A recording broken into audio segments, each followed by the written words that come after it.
मी पंजाब आज आहे 22 मे 2025. कालच मी रात्री एक व्हिडिओ बघा केलता की लाईटवर किडे आलते, तर मी म्हणलो होतो 24 तासात पाऊस पडणार. तर पाहू शकता ही आमची इथली लेंडी नदी आहे आणि लेंडी नदीला भरपूर असं पाणी आलंय. पाहू शकता या बाहेर. आणि आता सकाळचे 5 वाजलेले पाहू शकता इतकं जोरात पाणी वाहत आहे. आणि राज्यातल्या या ठिकाणी 22 मे पासून परत राज्यातल्या शेतकऱ्याला सांगू इच्छितो की राज्यामध्ये 30 तारखेपर्यंत असाच ओढे नाले नदी वाहणारा पाऊस पडणार आहे, म्हणून हा अंदाज लक्षात येतो. मुंबईला देखील मुसळधार पाऊस पडणार आहे, म्हणून मुंबईवाल्यांनी सतर्क राहण्याची गरज आहे.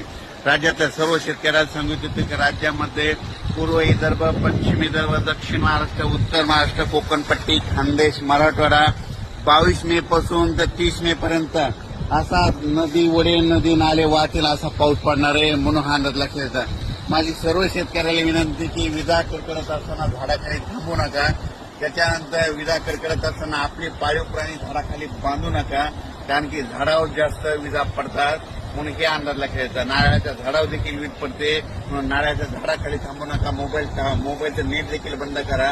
काल देखील 2-3 ठिकाणी मोटरसायकल चालत असताना मोटरसायकल विजा पडलेले 2-3 व्यक्ती महाराष्ट्राच्या दगावल्यात, म्हणून हे देखील लक्षात येतं. आणि राज्यात सांगायचं झालं तर म्हणजे हा पाऊस 30 तारखेपर्यंत रोज 2-2 दिवस वेगवेगळ्या भागात पडणार आहे आणि जमिनीमध्ये चांगली 1 फूट वर जाणार आहे, म्हणून हा अंदाज लक्षात येतं. सांगायचं झालं तर हा पाऊस सांगायचं झालं तर सर्वात जास्त मुंबईला पडणार आहे, नाशिककडे पडणार आहे, त्याच्यानंतर कोकणात पडणार आहे, कोल्हापूर, सातारा, पुणे खूप पडणार आहे, म्हणजे नगर जिल्ह्यात देखील खूप पडणार आहे. आणि त्याच्यानंतर मुंबईकरांना सतर्क सांगू इच्छितो की तुमच्या मुंबईला जनजीवन असं विस्कळीत होईल, असा म्हणजे 27, 28, 29 तारखेला पाऊस पडणार आहे, म्हणून हा अंदाज लक्षात येतात. राज्यातल्या सर्व शेतकऱ्यांना सांगितलं की तुम्ही तुमची स्वतःची काळजी घ्या, आपल्या पाळण्याची काळजी घ्या, म्हणून हा अंदाज लक्षात घ्यायचा.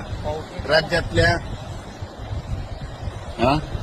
कालच मी एक व्हिडिओ टाकला होता की मी म्हणलो होतो लाईटवर किडे आल्याच्या नंतर बघा 72 तासात पाऊस येतो का नाही. म्हणजे काल 21 मेला टाकलं, हे बघा 22 मे. तर हे असा निसर्ग संदेश येते. आणि आणखीन एक सगळ्यात महत्वाचं सांगतो, हे 15 मे ते 30 मे दरम्यान ज्या गावात जास्त पाऊस पडला त्या गावात पावसाळ्यात जास्त पाऊस पडतो आणि त्या गावाला झुकतं मात्र. म्हणून हे सगळ्यांनी लक्ष घ्यायचं. हे कोणताच तज्ञ तुम्हाला सांगणार नाही.